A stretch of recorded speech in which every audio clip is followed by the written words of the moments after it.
And in the pharmacy itself, it's been used in the same way as you have morphine or something like that, just opioid medicals. So we use it in the same legal way as we should do with codeine or morphine or something like that. Medicine and drugs is in fact the same thing, only in the slang.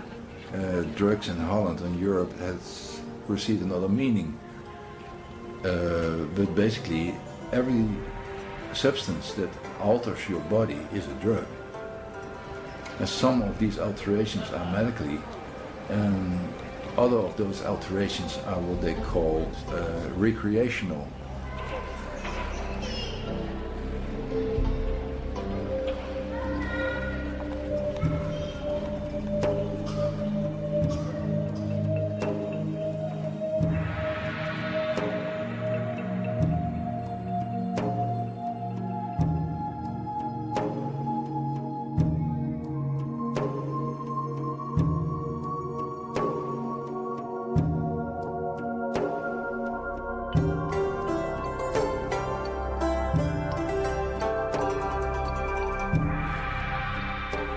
Cannabis as a medicine is here to stay. The cat is out of the bag. You can't put it back in. And, think of it. In this country, where, that is, in the United States, where drugs are promoted by the drug companies, physicians are educated to use them by the drug companies, applied with samples to give to their patients over. The fact that cannabis has made such inroads in this country is a testimony to its effectiveness. That doesn't happen if we're talking about some placebo effect. These people who have these disorders, an AIDS patient meeting with an AIDS patient in a support group, hears and sees what it's done for him. That's powerful. And then he passes it on. It cannot be reversed. I had been brainwashed, just as every other American citizen had been, about cannabis.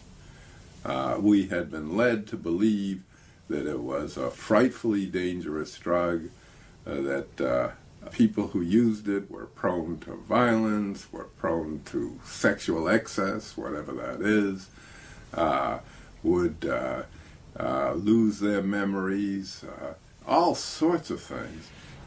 No problem with that. The patients have heard it, they know that it works, they are not afraid of it. What you heard from before, if you get cannabis, you get addicted and you are starting to steal car radios or something. They don't feel like that. They know it's simple, and even old people, they're not afraid of strange things, of pink elephants or something. They're very realistic in it. And it's like what John Lennon said, if whatever gets you through the night, it's all right. Everything that relieves this last very precious period and makes it worthwhile, you take, and you will too. I think the danger of the smoke has been grossly exaggerated. It isn't as though we're talking about the equivalent of smoking a pack or 2 packs a day. People use, let's say people with arthritis, with the chronic pain of arthritis, may smoke it 3 or 4 times a day. People with Crohn's disease may smoke it a couple. Most people, for most things, just smoke it maybe once a day as a medicine. What is the risk to the lungs? I mean, I'm not convinced that risk is as much as living in the atmosphere of Houston, Texas, as smoking marijuana several times a day. I think it's nonsense that people do not get the medicines they really need because there is an attitude or there is a taboo about it that it should only be for recreational use, and it's nonsense. It's proof that it worked. And it's working for a lot of people. It's working for me. And a lot of HIV patients use it to be able to swallow their medicines.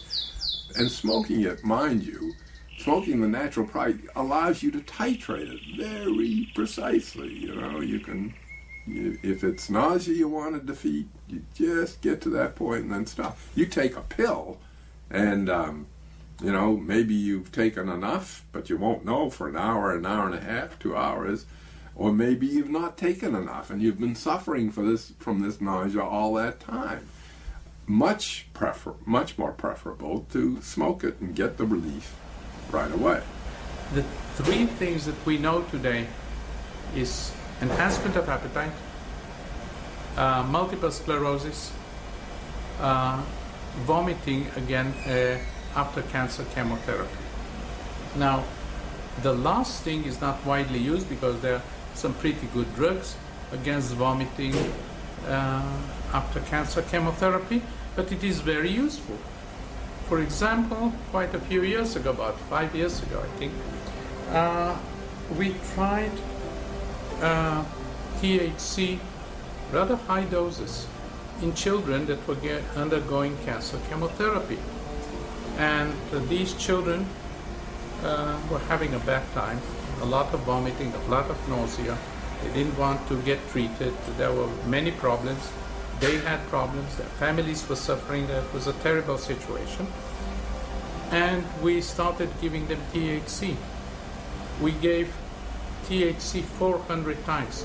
We didn't see a single case of vomiting or nausea in these children.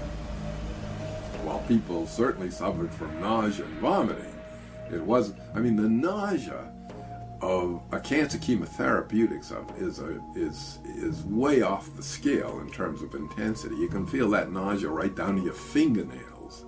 And so that was something new, and it was very important. Now, it's true, we have very good anti-nausea drugs now, like ondansetron. But for some people, cannabis works better than ondansetron, and it's certainly a lot less expensive if you're in a situation where your health insurance doesn't cover it or what have you. There is nothing today against stroke, and stroke is brain trauma, basically. So chances are that it will be useful against brain trauma and stroke.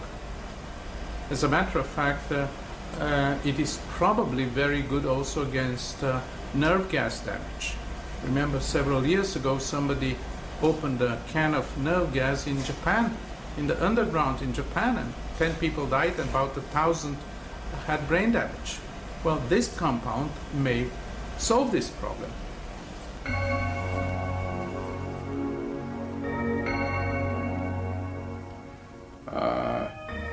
I am convinced that cannabis, that we will someday look back and wonder why we treated this substance the way we did. That, in fact, we are going to learn that it is quite a remarkable medicine.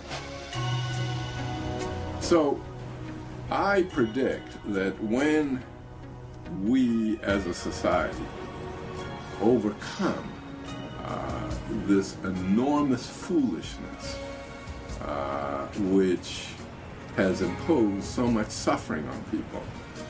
That is to say, if I've got a serious disease, like multiple sclerosis, that's anxiety producing enough to have to worry about the law, because the medicine that makes me feel better and does most for me is illegal. That's a kind of unnecessary suffering, both because it imposes this anxiety, and two, because it would deny the patient of what is considered by him or her the best relief. My message would be, if you can improve your quality of life with taking marijuana and be able to do your normal things again, to take a walk outside with the dog, to be able to do your shopping again, to wake up in a normal way without vomiting or feeling nauseous all the time. You're crazy if you don't use it.